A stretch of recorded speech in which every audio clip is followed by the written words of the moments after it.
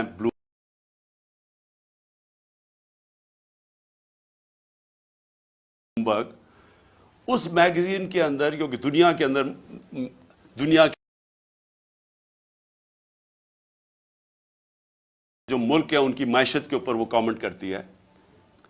Dubai میں ذرا یہ غور سے سنیں، دبئی میں 20,000 پاکستانی 20,000 پاکستانیوں نے پراپرٹیز خریدی ہیں 10.4 ارب ڈالر کی.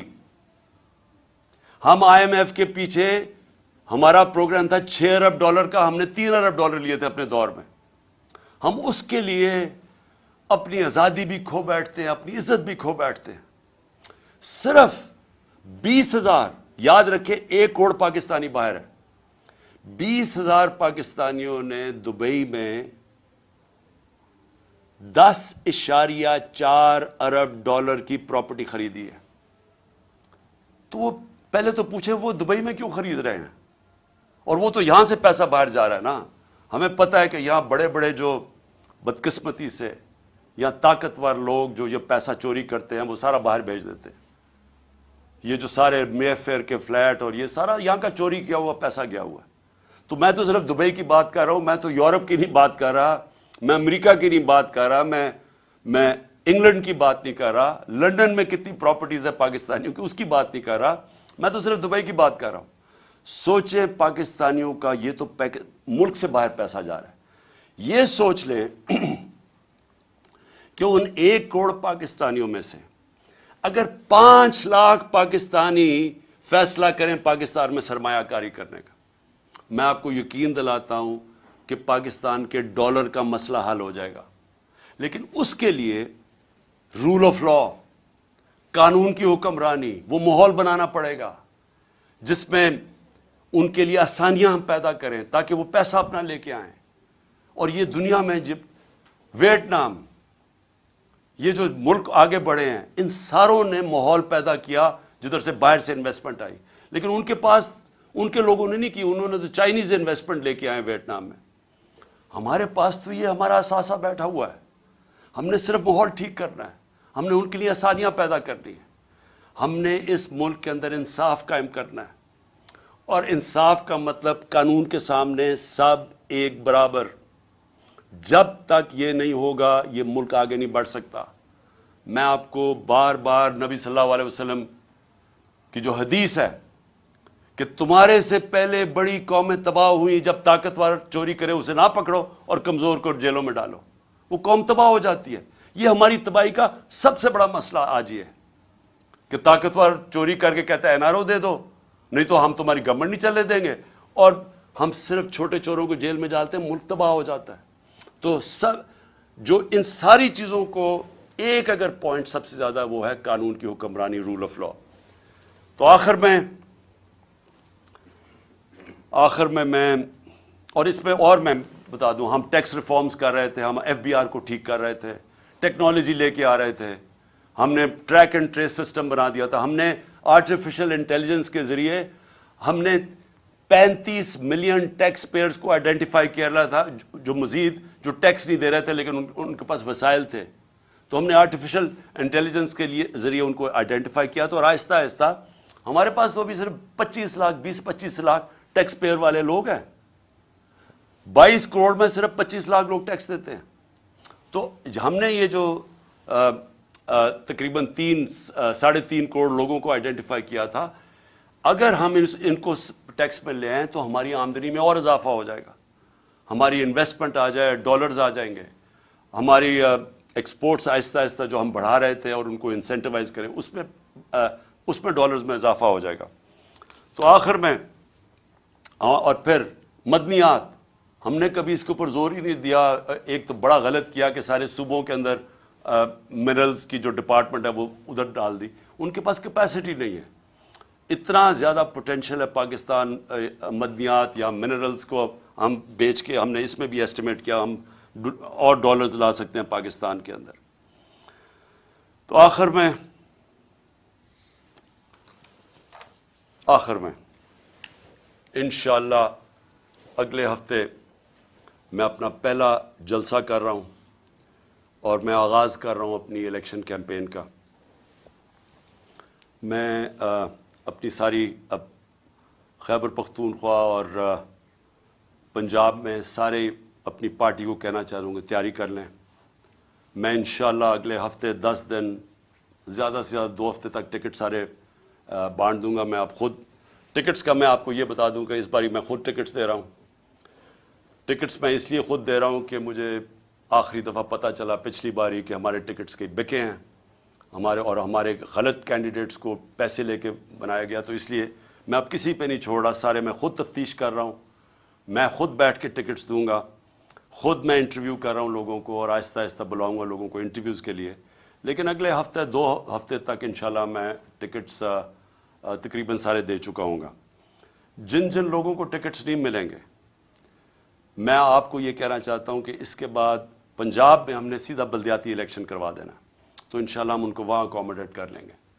اور دوسری چیز کہ اس باری میں پارٹی ڈسپلن کے اوپر سختی سے کہنا چاہتا ہوں کہ اب تک تو جو ہمارے تحریک انصاف اگر ایک کو ٹکٹ نہیں ملتا تو وہ انڈیپینڈنٹ کھڑا ہو جاتا ہے. اس باری ہم نے یہ نہیں کرنا, کیونکہ یہ پاکستان کی تاریخ کا سب سے اہم الیکشن ہے. اس کے لیے اگر جو پارٹی ڈسپلن توڑے گا فوری طور پہ ہم اس کو پارٹی سے نکال دیں گے. اور میں اس لیے کہہ رہا ہوں کیونکہ میں پوری اپنی دیانتداری سے کوشش کر رہا ہوں, اور میں آپ کو یہ کہتا ہوں کہ کسی قسم کی نہ میں نے سفارش آج تک سنی ہے, نہ مجھے کسی قسم کی کوئی لالچ کوئی دے سکتا ہے. تو میں اپنی پوری دیانتداری سے ٹکٹس دوں گا. اور میں پھر سے کہتا ہوں کہ اگر کوئی کسی نے پھر کھڑا ہو گیا تو ہم اس کو اس باری پارٹی سے نکال دیں گے. ہفتے کو پہلا میرا جلسہ ہے, اور مجھے یہ پتہ ہے کہ اس وقت ایک پلان بنا ہوا ہے. پھر سے آپ کو پہلے بھی میں نے بتایا تھا, جب میرے اوپر وزیر آباد میں اٹیک ہوا تو مجھے اس سے پہلے میں کہہ بیٹھا تھا کہ میرے اوپر حملہ ہوگا, اور اس باری پھر مجھے پتا کہ پلان بنایا ہوا ہے. اور مجھے یہ بھی پتا ہے کہ کون لوگ ہیں جو اس کے پیچھے ہیں. لیکن مجھے ایک بڑی خوشی ہوئی کہ میں نے یہ دیکھا کہ ان 11 مہینے میں میں نے اپنی پارٹی کو بدلتے دیکھا. ہماری پارٹی کو سارے کہتے تھے کہ جی ممی ڈیڈی پارٹی ہے, یہ تو جی بیچارے کوئی مشکل برداشت ہی نہیں کر سکتے. لیکن میں نے جو اپنی پارٹی کو بدلتے دیکھا, 25 مئی کو انہوں نے, یہ جو ایک بدماش ہے ان کا انٹیریئر منسٹر, اور یہ جو سارے مل کے انہوں نے ہمارے اوپر ظلم کیا, اور ان کا یہ خیال تھا کہ اب پارٹی بالکل بیٹھ جائے گی, اب یہ نہیں کھڑی ہوتی. لیکن پارٹی پھر سے کھڑی ہوئی, اور لوگ شوق میں چلے گئے, ہکا پکا رہ گئے کہ کیسے کوئی کر سکتا ہے جمہوریت کے اندر جو انہوں نے ہمارے پہ ظلم کیا تھا. اس کے باوجود, اور ڈرایا دھمکایا, اعظم سواتی کو جب مار رہے تھے اس کو کہہ رہے تھے کہ یہ عمران خان کو بتانا, اس سے ہم یہ کریں گے. وہ اعظم سواتی اور یعنی ان کا اور عزم مضبوط ہو گیا. اور اس کے بعد ابھی جو ہمارے لوگ جیلوں میں گئے, میں ابھی جیلوں والے لوگوں سے بات کر رہا تھا جو واپس آئے, انہوں نے خاص طور پہ فیصلہ کیا کہ ان کو دبانا, یعنی ان کو سبق سکھاؤ. مجرموں سے زیادہ انہوں نے ہمارے اوپر سختی کی جیلوں کے اندر. اس کے جو میں نے اب ان لوگ اپنے کارکنوں کو دیکھا جو نکلے ہیں, وہ اور زیادہ پرعزم ہے. اس لیے اب مجھے ایک چیز ہو گیا کہ اگر عمران خان کو کچھ ہو بھی جاتا ہے تو یہ وہ پارٹی بن گئی ہے, یہ اس ملک کا نوجوان میں وہ شعور آ گیا ہے, وہ تیار ہو گیا کہ اب کبھی بھی انشاءاللہ اس ملک کو حقیقی آزادی کی طرف کوئی بھی روک نہیں سکتا. یہ وہ قوم, میں ایک دن اللہ سے دعا کرتا تھا کہ کیونکہ میں باہر کے ملک دیکھتا تھا سارے, اور میں دیکھتا تھا ان کو کہ وہ آزاد لوگ تھے, وہ لوگ آزاد تھے, اور آزاد لوگوں کی پرواز اوپر ہوتی ہے. اور میں ہمیشہ دیکھتا تھا کہ ہم ایک دبے ہوئی قوم ہیں, ہم ایک ہی پولیس کا دبکا آ جائے کہ یہ جیل میں ڈال دیں گے تو اس سے دیکھ کے ڈر جاتے تھے, کیونکہ ہم کبھی حقیقی معنی میں آزاد نہیں ہوئے. اب میں ایک آزاد قوم کو ابھرتے دیکھ رہا ہوں. میں اپنے نوجوانوں کو لا الہ الا اللہ کا مطلب سمجھتے دیکھ رہا ہوں. لا الہ الا اللہ انسان کو غیرت دیتا ہے, خودداری دیتا ہے. یہ جو خوف کا سب سے بڑا جو غلامی انسان کرتا ہے, وہ خوف کی بت کی غلامی کرتا ہے.